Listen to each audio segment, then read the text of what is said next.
Hey everybody, this is Quizlet. We have our upgrade now. So in order to do that, you'll have to hit that link that Sarah sent out, and then you log in with Google, and it makes it all connect really easy. So it stores. What you do is you make sets, and it stores them kind of like this. I've just been labeling them by week. So you'll go to create, and then study set, and it brings you to this page here. You can title it up top. So then what you can put your terms in. And then it's actually really easy because it auto populates your definition. And you'll have to look, some of them aren't great, so just make sure it's appropriate for your grade. And then you can actually add images. I think this would be really nice for the primary grades. Add the little picture there to help also. So you can go through and create your whole set, and then it'll end up looking something like this.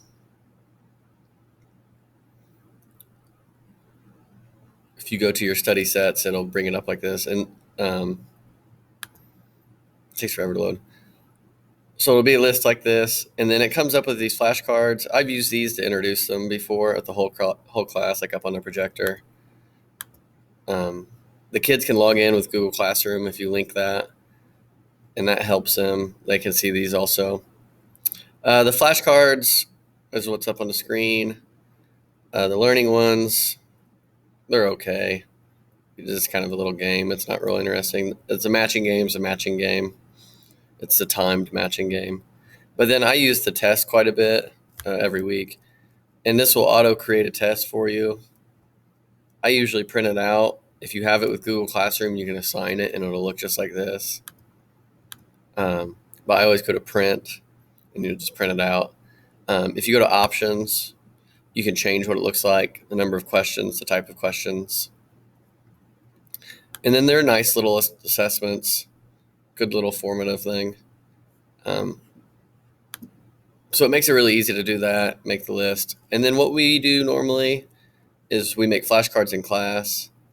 And if you go down here, you can print your list. And there's a couple different options for printing it. But we usually do the medium one. And it prints it out about the right size to where it looks like that paper right there. They can cut that, and then it tapes on, or we glue it onto flashcards, which works out really nice and quick and easy. Some kids choose to write them, but this is really nice, especially for those kids that either bad handwriting or takes them a little longer. Okay, so that's pretty much the overlay of all of Quizlet. It is just a nice way to store your vocab and keep everything easy. The tests are great, and then, like I said, making those flashcards. And then the other thing that we like to do is if you go to these three dots again inside the list, you can go to export, and then it brings this list up here.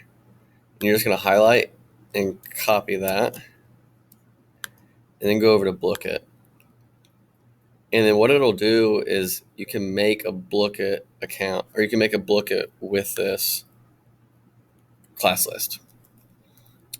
And if you don't have Bookit, you just sign in with Google. It's really easy. Just sign in with your account. So here's what that looks like on Bookit. So you'll go to create, and then it says Quizlet import.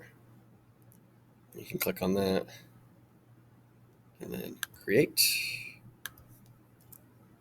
Week 10 vocab, Quizlet import, great.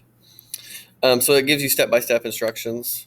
You can follow those. It kind of just shows you exactly what I did as far as copying and pasting.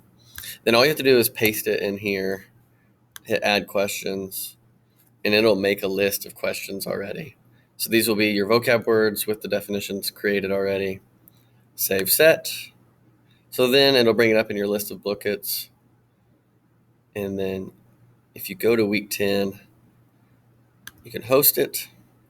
There's a couple different ways you can host. You can either do it live, which would be closer to like Kahoot, where everybody's on it at the same time. Or what we usually do is the homework. So this Monster Brawl thing is what they're really excited about right now. So if you go host, that brings it live, puts the code on the board. The kids put the code in. If If you hit homework, you can change how many days you want it, the goal, and then you'll hit assign, and it brings you this little link. Copy the link, paste it in Google Classroom, and then the kids can get on there and play whenever they want. It's really nice for the early finishers. I have quite a few that work on that after they get their morning work done. And it's really fun. I've caught myself playing it with them sometimes.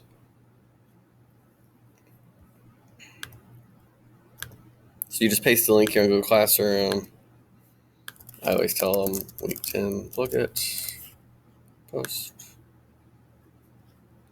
And then it'll come up. If they click on the link, this is what they'll see from their end.